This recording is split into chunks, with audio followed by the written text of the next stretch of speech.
Hi, I'm Kristina, vocalist, front person, and harmonica player for Zepparella, and welcome to the Zepparella Learning Channel. This video today, I'm going to cover everything vocal, everything I do as a vocalist, which can also sort of work in anybody's life as a vocalist. You can use it for any type of music that you sing. Since I sing all kinds of styles, what I'm going to show you today sort of works across the board.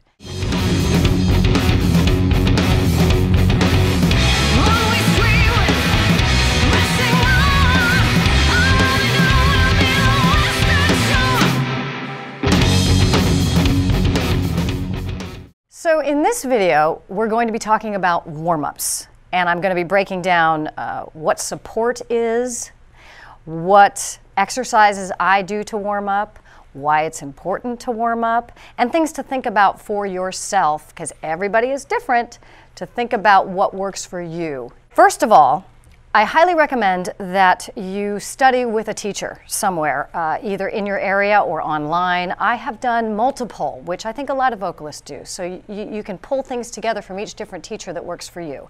So please find that online. There's tons of resources. My warm-up is a hybrid of a lot of the things I've learned in my travels. But first of all, we're going to get started with the most important thing, which is support, connecting to your support.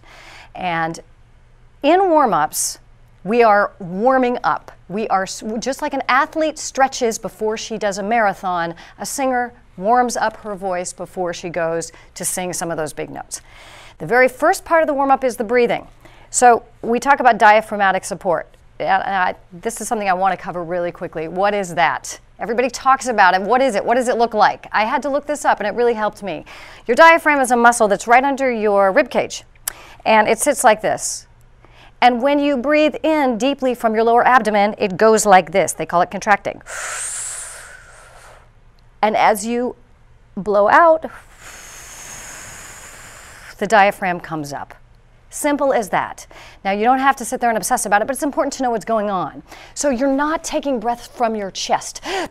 High, shallow breaths. You want to take low, deep breaths, and you want to feel your abdomen expanding. Your chest cavity will expand as well because your diaphragm is slightly pushing it out. Okay, so just so you have that image, I think it will help you. Why the support is so important is because the support is about your breath control. And singing is breathing, singing is controlled yelling, but it should be on the breath. And if it's not on the breath, it's going to be kind of in this tight throat place, which is how we blow out our voices, and it's not a very good tone, and it's just not healthy singing. But if you're coming from your diaphragm, from down deep, it'll give you a wider tone. It'll allow you to sustain that breath longer, breath control. And also when you're singing dynamically, breath control is important because if you're singing really quietly, you're controlling the breath in a quiet way. But if you're singing louder, you're also controlling the breath in a different way. So the diaphragm helps you with breath control, which is how you steer your singing. Now, before I start to actually vocalize, to make tones, I do a few exercises to engage that area. My favorite, I like quick and easy. Quick and easy, get me there fast. So I like hisses. Hisses are a wonderful way to click right into that diaphragm. So I do 3 hisses. And what I do is I hold them, I sustain them for as long as I can. I bring out a timer on my phone and I hit the stopwatch and I see how long I can sustain that hiss. And each of the 3 times I try to sustain it a little bit longer each time. And then through my practicing, as weeks go by, you see if you can even stretch that out longer, and that's what they call breath control, breath support. So let's do a hiss so you have an idea of what that is like. So you take a nice deep breath. Feel your abdomen expand.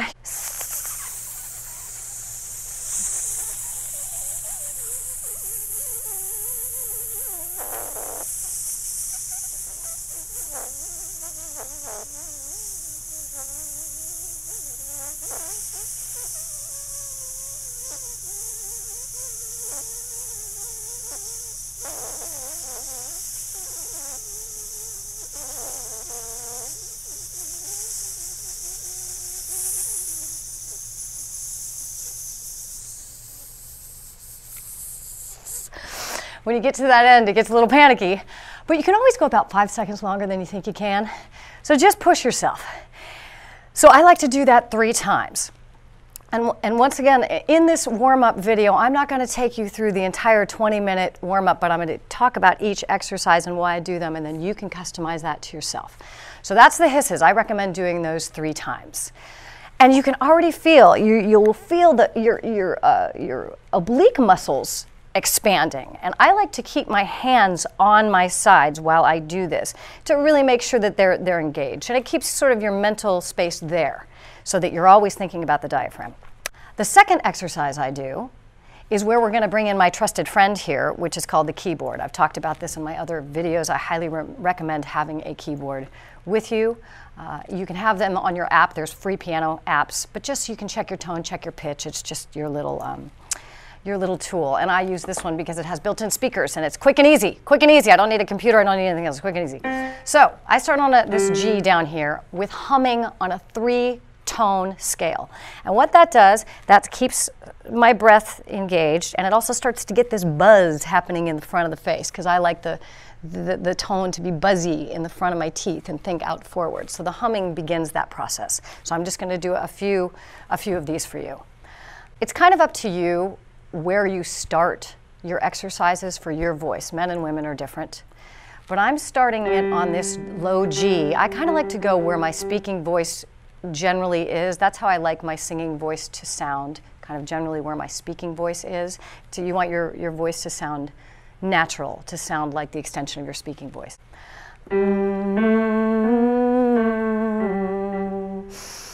Low breath.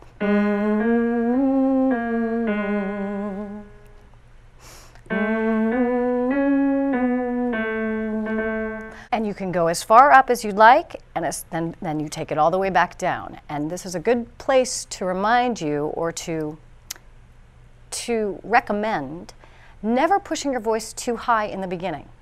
When you start to stretch before you do a run, you don't overstretch. You gently stretch in, and suddenly your body will start to open up. Singing is the same way. So there's no need to think, oh, I've got to hit the high E's, high F's, high. Let your voice go where it wants to go that day, that moment, and then bring it back down. And then as you keep doing the exercises, it'll start to open up. The third exercise I do I call them lip trills. Some people call them lip bubbles or but it's just this. And again, we're in the phase of warm-ups right now, which is about keeping that breath engaged and just warming up the cords. So it's all about the breath for me right now. And the humming exercise we did before does that, and this does that as well. So these are called lip trills, and as in the interest of widening the exercise as I open up, this one I'm going to do 5 notes on, and I'm going to start on that G.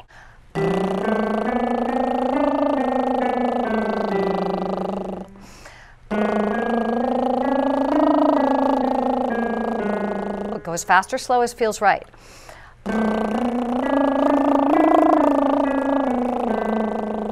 Breath supported the whole time. The reason it's important to use a piano, and you don't have to use a piano for everything, but it's always nice to have it there to check your pitch, check your tone, make sure that you're in tune.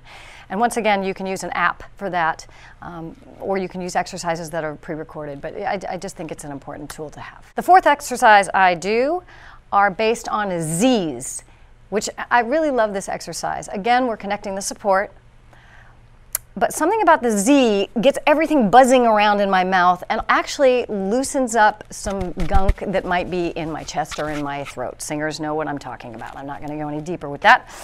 So with the Z's, we are stretching it a little bit longer as well. It's a 1-3-5-1. So I'm not going to play it with you, but I'm going to play each starting tone. So we're getting a little higher, okay? So we're starting on the G. Zzz, zzz,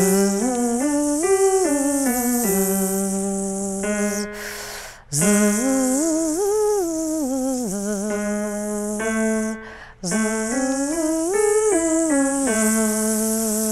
and I'm going to stop right there, and you can take it as high as you want. And women and men, women, when you get into that bridge area, you know what I mean, the lower and the higher voices coming together, pull back the air just a little. Don't over push the air through those areas. If your voice is struggling, don't over push it through. That's a general singing thing. Don't over push the air to get there.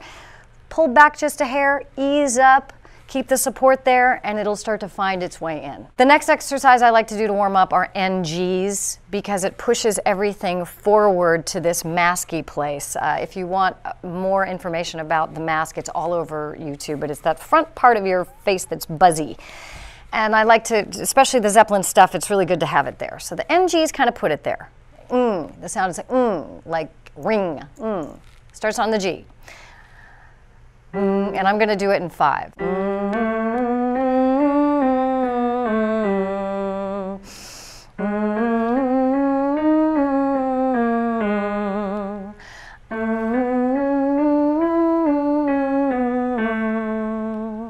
You can go all the way up, all the way down, but that's just a nice, and any of these exercises can be repeated if you like them, but your voice isn't quite there yet. But take that up and down as far as you want. The 6th exercise I do is a little bit more involved, and I'm starting to open up all the vowels now. So in this one I use the piano, and I combine a few things. I start with ma, ma. I start from that that buzzy spot right here, and then I open it up to the ah, because you want those two to live in the same place. That's what I'm going for. Ma, ma, ma. And you hear a little bit of a ring. There's someone I work with who I respect dearly who has a phrase, and he says, if it ain't ringing, it ain't singing, about singing. So listen for that ring. Listen to, in terms of finding your tone here. Are you ringing, or is it flat? Is it a flat tone? And if you're not ringing, maybe you need some more support, or you need to open up your vowels. But this is where you get to start to play around with that in this exercise for me. And I'm still warming up the voice. So I start with ma, ma, ma to get the placement. And then I do something called me, may, ma, mo, moo. Me, may, ma, mo, moo. The 5 vowels. So I can start to open up all those vowels. And I do it going up and down the scale. I'll show you. Me, may, ma, mo, moo, ma, ma. Me, may, ma, mo, moo. Ma, me, may, ma, mo, moo. And you can just play around. I go up and down the scale depending on what my voice is feeling that day. The 7th exercise I like to do are called mums, and I like them too because they push everything forward, and then you get to open your mouth at the same time, so it's kind of bringing that tone in as well as keeping it forward. Remember the support, low breath. I'm going to do this on an octave and a half, and I'm just going to show you this once, and then you can choose if this works for you. Mum, mum, mum, mum, mum, mum, mum, mum, mum,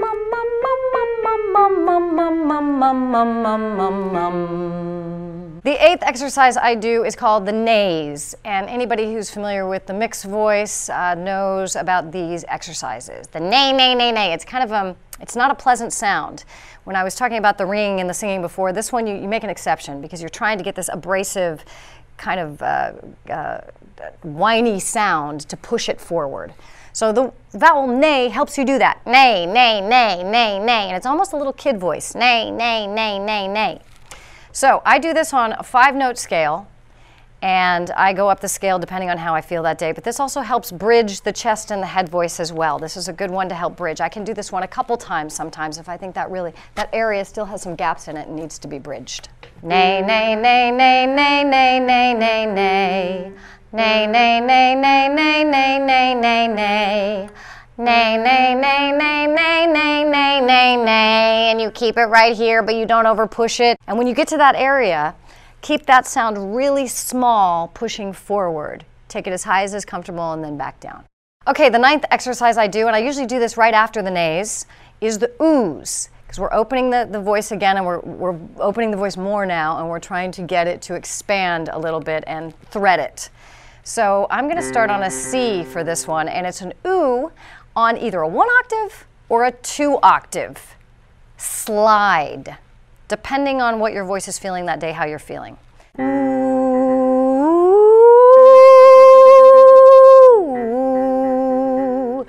Or you can take it on 2 octaves. Your low breath, which would go up to here. Ooh.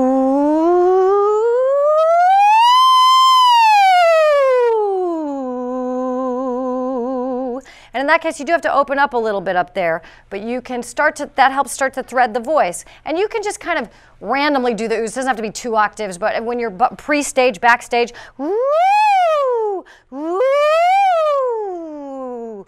woo, helps kind of connect the voice. We're almost done with my little series of warm-ups that I do. This 10th exercise is called the T, and this is to help get the head voice, the high voice engaged, and also the mix voice again, that mix of the chest and the head. And the T really blends that for me. I'm going to start this on the G.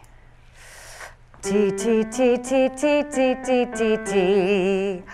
T, T, T, T, T, T, T, T, T.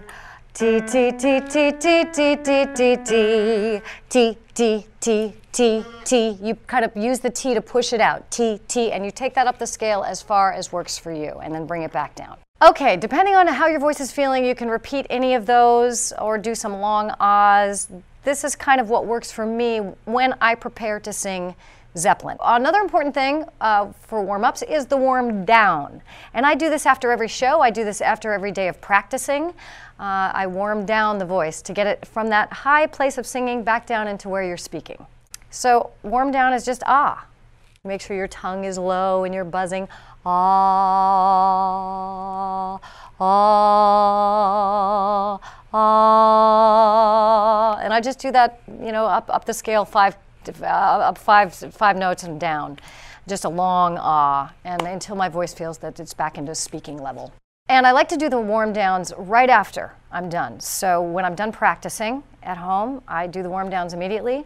And the minute I get off stage, I try to, while we're shaking it off, I try to just kind of nonchalantly do some ahs over there in the corner for a minute, 2 minutes, something just to bring the voice back down. But I try to do it as immediately after singing as I can. Okay, hopefully that was helpful. That's just a little window into my warm-ups. Now, there's one other thing I'd like to talk about, which is just basically vocal habits, how you live your life as a vocalist. First of all, I'm a big fan of practicing a lot. Practice 5 days a week if you can. I believe taking a day off is good, just like a weightlifter goes to the gym, he or she takes a day off to let the muscle rest and grow.